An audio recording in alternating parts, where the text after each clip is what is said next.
हा तोच दिवस होता ज्याची आम्ही दोघांनी आतुरतेने वाट बघितली होती, आणि तो म्हणजे आई बाबा होण्याचा. लग्नाच्या 11व्या वर्षी होणारं हे बाळ खरंच खूप लकी आहे आमच्यासाठी. का तर खूप काही गोष्टी या दरम्यान अनुभवायला मिळाल्या. मग ते रिलेटिव्ह असो की जवळचे असो, खूप काही गोष्टी अनुभवल्या.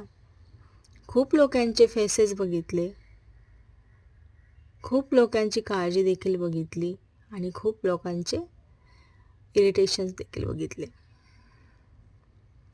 तर खरं तर हा खडतर प्रवास नव्हताच, कारण साथ देणारा होता तो माझा नवरा.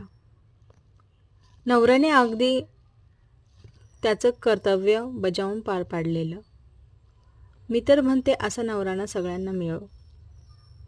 खूप म्हणजे खूप जास्त काळजी त्याने घेतलेली, अगदी आई वडिलांपेक्षा. तर मी आता त्याला काही थँक्यू वगैरे म्हणणार नाही, कारण मुळात थँक्यू म्हणायलाच लागत नाही.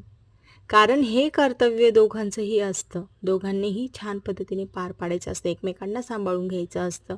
तर त्यातच हजबंडनी हे